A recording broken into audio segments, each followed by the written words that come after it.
ಮಾಡಿದ್ರೆ ಹೇಗೆ? ಆಮೇಲೆ ಕಟ್ಟೋ ಕಥೆನ ಈಗಲೇ ಕಟ್ಟಿ ಅವಳು ಮೂಗಿಗೆ ತುಪ್ಪ ಹಚ್ಚಿ ಅವಳ ಎದುರಿಗೆ ರಾಜ ವರ್ಷ ಹೋಗೋದು. ಇದೇ ಇದೇ ಇದಕ್ಕೆ ಸರಿಯಾದ ತೀರ್ಮಾನ. ನೋಡೋಣ. ಇವರಿದ್ದಾನೆ. ಈಗ ಅವಳನ್ನ ಕರಿತೀನಿ, ನೀವು ನೋಡಿರುವಂತೆ. ಕರಿಯಲ್ಲ, ಕರಿಯಕ್ಕೆ ಅವನೇನು ಬಾಂಡೆಯಲ್ಲಿ ಬೇಯ್ತಾ ಇರೋ ಬೋಲ್ಯಲ್ಲ. ಕರಿಯಲ್ಲ, ಕೂಗ್ತೀನಿ, ನೀವು ನೋಡಿರುವಂತೆ.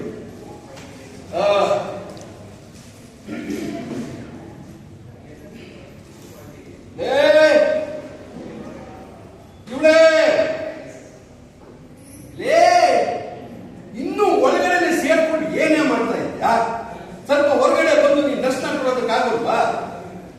ಏನೇ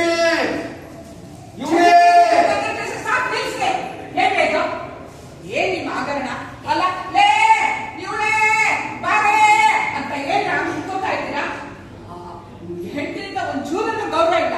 ಆ ಪಕ್ಕದ ಮನೆ ಪಂಕಜ ಯಾವಾಗ್ಲೂ ಅವ್ಳ ಗಂಡಿನ ಸಿಡಿ ಸಿಡಿ ಅಂತ ಒಂದ್ ಸಲ ಸೀತಾ ಇರ್ತಾಳೆ.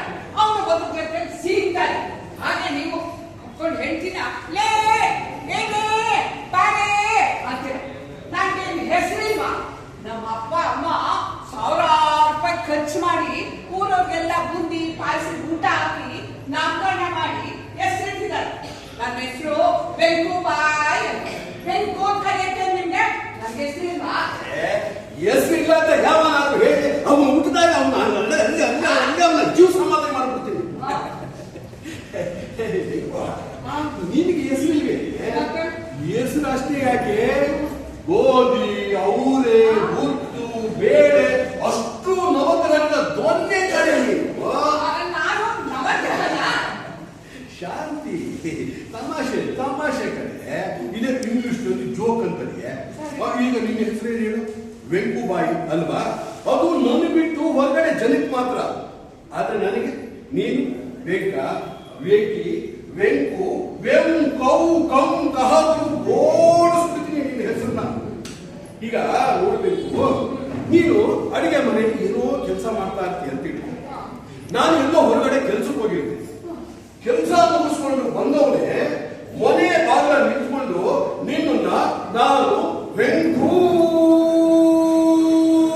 ಅಂತ ಕೂಗಿದ್ರೆ ಅಕ್ಕಪಕ್ಕದ ಜನ ಏನೇನು ಕೊಡಲ್ವಾ? ಇದೇನಪ್ಪ ವೇದವ್ಯಾಸಾಚಾರ್ಯ ಇಷ್ಟೊಂದು ವಯಸ್ಸಾಗಿದ್ದು ತನ್ನ ಹೆಂಡತಿ ಹೆಸರನ್ನ ನಮ್ಮ ಹಾಗೆ ಬಾಗಿಟ್ಟು ಕರೀತಾವನೆ ಅಂತ ತಿಳ್ಕೊಳ್ಳಲಿದೆ.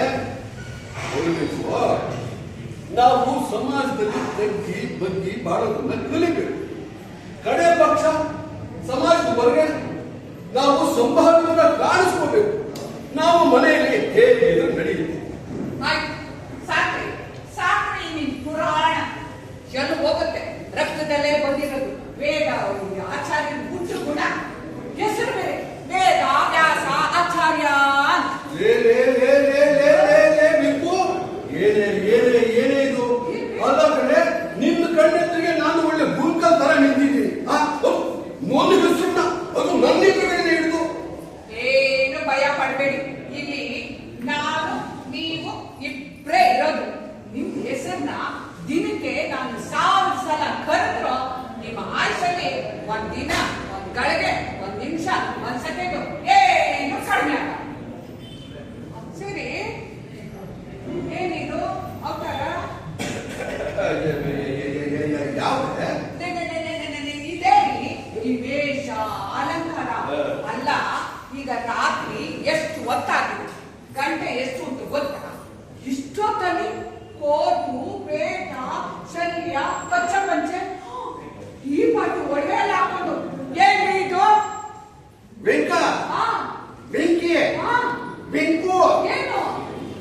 ಸ್ವಲ್ಪ ಸಾಕು ನಿಲ್ಲಿಸ್ತೀಯ ನೀನು ಪುರಾಣ ಅಲ್ವಾ?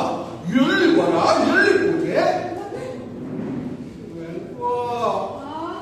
ನನಗೇನು ಆಗ್ತಾ ಇದೆ ಅಂತ ನೀನು ಗೊತ್ತಾದ್ರೆ ನೀನೇನು ಹೆದರ್ಕೊಂಡ್ಬಿಡ್ತೀಯ ಅಂತ ಭಯ ಕಾಣೆ ನನಗೆ. ನಾನು ಯಾಕ್ರಿ ಹೆದರ್ಕೊಬೇಕು? ಯಾಕೆಂದ್ರೆ ನೀನ್ ನನ್ನ ಹೆಂಡತಿ ಅಲ್ವಾ? ಗಂಡನಿಗೆ ಈ ಗಂಡ ಅಂತಂದ್ರೆ ಯಾವ ಪತಿವ್ರತೆ ಗುಂಡಿಗೆ ತಾನೆ. ಏನು ನಿಮಗೆ ಗಂಡ ಅಂದ್ರೆ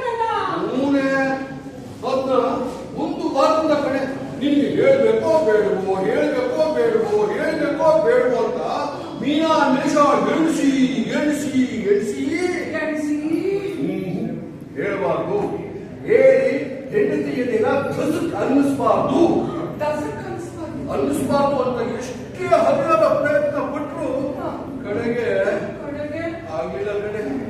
ಎಷ್ಟೇ ಆಗಲಿ ನೀನ್ ನನ್ನ ಹೆಂಡತಿ ಅಲ್ವಾ, ನನ್ನ ಅರ್ಧಾಂಗಿ ಅಲ್ವಾ. ಒಂದು ಅರ್ಥದಿಂದ ನೀನು, ಇನ್ನೊಂದು ಅರ್ಥದಿಂದ ಏನನ್ನೂ ಮುಚ್ಚಿಡಬಾರ್ದು. ವಿಷಯ ಏನೇ ಆಗಲಿ ಅದನ್ನು ಹೆಂಡತಿ ಹೇಳ್ಬೇಕಾದ್ರೆ ಧರ್ಮ. ಕಟ್ಕೊಂಡಿರೋ ಗಂಡ ಯಾರೇ ಆದ್ರು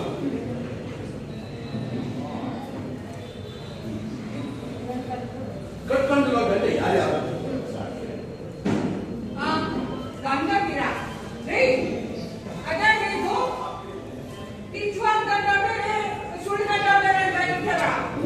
ನೀನು ಗೊತ್ತಾಗೋದಿಲ್ಲ.